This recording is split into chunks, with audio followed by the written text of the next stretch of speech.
Hello, in this video we will give you 10 tips and information about attending the Japanese Grand Prix. The Japanese Grand Prix is one of the more expensive Grand Prix to travel to and to attend. So the first thing you probably want to know is why should you attend it? Well, we were there in 2016 and it really was the most unique Formula One Grand Prix we've been to. Max Verstappen posted last year an image of himself on Instagram where he was in a Japanese train station, quoting that he was ready to board the train as soon as he could find it. His statement truly explains how unique it is to go to the Japanese Grand Prix. The language is very different and most Japanese speak very little English. And of course the people are very different. They're very friendly, quiet people. And the fans who attend the F1 event are very knowledgeable about F1 and motorsport in general. The event is very well attended. It is as if you landed on another planet in a good way because you can experience something very unique and challenging. The second important thing to know is what kind of tickets you should buy. You really need to make sure that you have a seat where you can see a TV screen, because there was no English commentary at the track and limited Wi-Fi access available. One of the circuit staff mentioned they might get English radio commentary eventually, but it wasn't the case in 2016. If you don't have a TV screen and you don't speak Japanese, then it is like watching a test session because you really don't know what is going on. For example, in the general admission area, like where the spoon curve is, there is no TV screen at all. How to get to Japan? There are a variety of options available to you.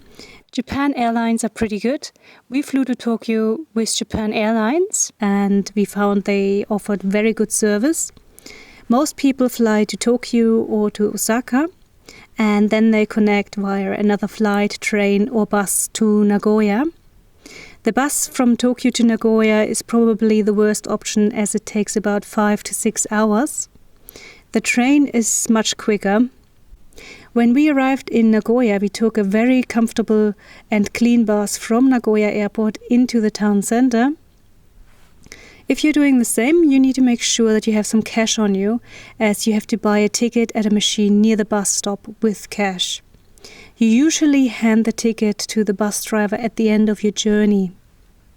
Number 4 is where to stay. There are a variety of options available closer to Suzuka circuit, but most of these offer tiny rooms, are generally very basic and they book out very quickly. We stayed at the Best Western Hotel in Nagoya for a few days. Overall, it was okay to stay there. Japanese hotel rooms are generally considerably smaller compared to most other countries, but we were still able to walk around. And for the race weekend, we moved to the Hilton Nagoya Hotel, which was pretty good. The rooms were clean, modern and much larger, and it was closer to Nagoya Central Station. When choosing a room, you really have to ask yourself, what is more important to you, ease of access to the train station or space in the hotel room? If you're staying in Nagoya, it is best to stay as close to Nagoya Central Station as possible, as it is a long journey to the circuit. The public transport system via bus and train is very well organized in Japan, although it might take some time to research all the options. We bought a special Kintetsu Rail Pass. Here you can see the website of Kintetsu Rail Pass services. The Kintetsu Rail Pass is a 5-day pass that allows you to take the orange and blue line trains, which take you to the circuit. The pass currently costs 3,800 yen, which was a pretty good price as it is valid for 5 days and you can use it to go to other places. You can buy the pass at Nagoya Station. You have to present your passport with the visa to purchase this rail pass. Japanese nationals and residents cannot purchase this pass.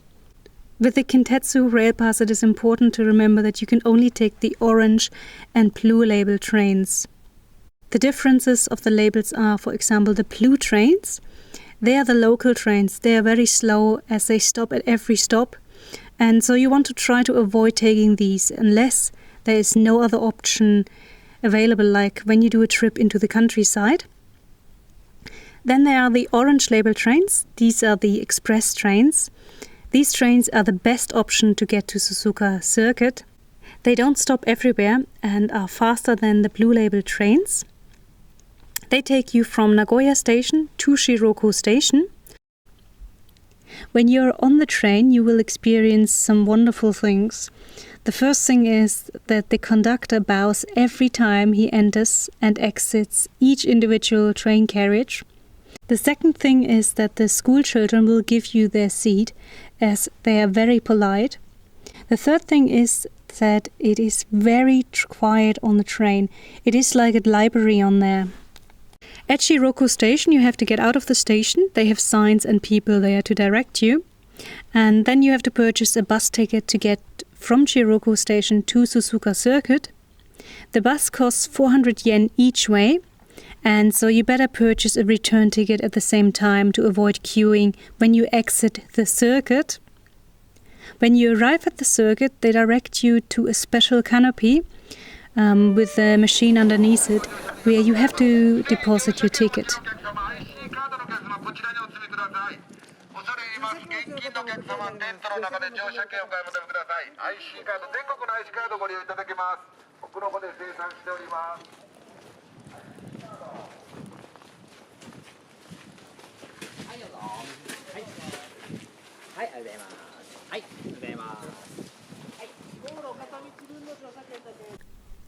There's also a non-stop bus service from Nagoya station to the circuit, but it is more expensive.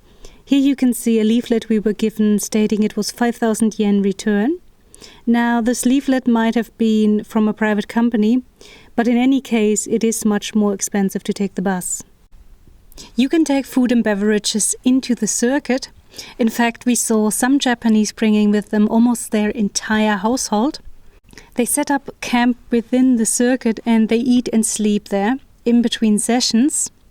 Aside from that, there are a variety of food vendors at the circuit and you can purchase drinks from the famous Japanese drink machines. We also bought some sushi at Nagoya station. There's a nice stand on the lower level and they even handed us a little ice pack for the journey, which was pretty good. And you can purchase a special sweet called asphalt rusk, made to look like a piece of tarmac. The Japanese Grand Prix is one of the safest Grand Prix we've been to. It was just incredible. The locals leave their tripods, cameras and lenses for a minute when they go somewhere and then they come back. After having been there, it is no surprise to us that the Japanese get a special illness called Paris syndrome when they visit Paris.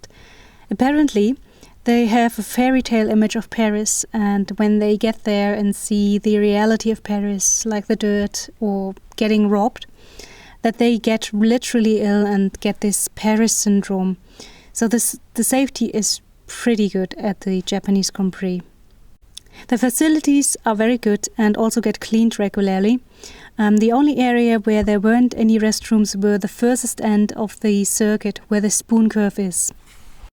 The fan zone and entertainment at the track were very good. In fact, you can even visit the amusement park that is right next to the circuit. They have a special stage setup where some drivers come at certain times. For example, we saw Jensen on stage. Yeah, I started racing in Japan in 1995 on the go-kart track here at Suzuka. And I had some great races. Really enjoyed the atmosphere of Japan and the passion for motorsport. So yeah, I've had a really big connection. I've worked with Honda since 2003, so lots of years with Honda. And as you said, I won't be racing in Formula One next year, which is, I'm sure, sad for my fans, but it's a time in my life where I need a break from Formula One. But if I race here next year in Super GT, in this race, would you come and watch? We were amazed to find that the Japanese were sitting calmly and civilized in front of the stage. Like in comparison, we were at the Austrian Grand Prix this year and there were people just going mad around you and pushing you and giving you no space to breathe.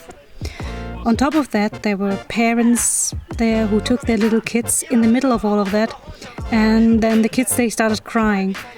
It was bizarre, and even more bizarre when you compare it to the Japanese Grand Prix. You felt like you were attending an F1 Grand Prix of the future in Japan. The Kintetsu Pass is valid for 5 days, as I mentioned before, and so you can take it to explore other areas, like before or after the Grand Prix. We went to the mountain called Mount Gosaijo. You can take a cable car there to get up to the mountain, or do an extensive hike. It is a beautiful mountain with some great scenery around. We even saw some Formula One management guys up there. To get to Mount Gosaijo, you need to take the express or limited train from Nagoya to Kintetsu Yukaisho, and then you change to Kintetsu Yunoyama line, and you take the local train to Yunoyama Onsen. And at Yunoyama Onsen, which is the final station, you take the bus to Sanko Yunoyama Onsen. From the bus station, you walk to the ropeway, which is about 10 minutes. The return ropeway journey costs 2,160 yen per adult.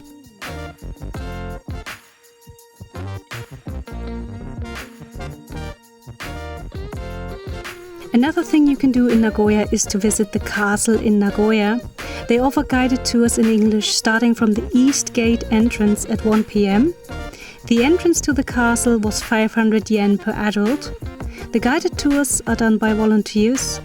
They are unemployed people, and it is just important to remember for you not to tip them, because it is very rude in Japan to tip people in general.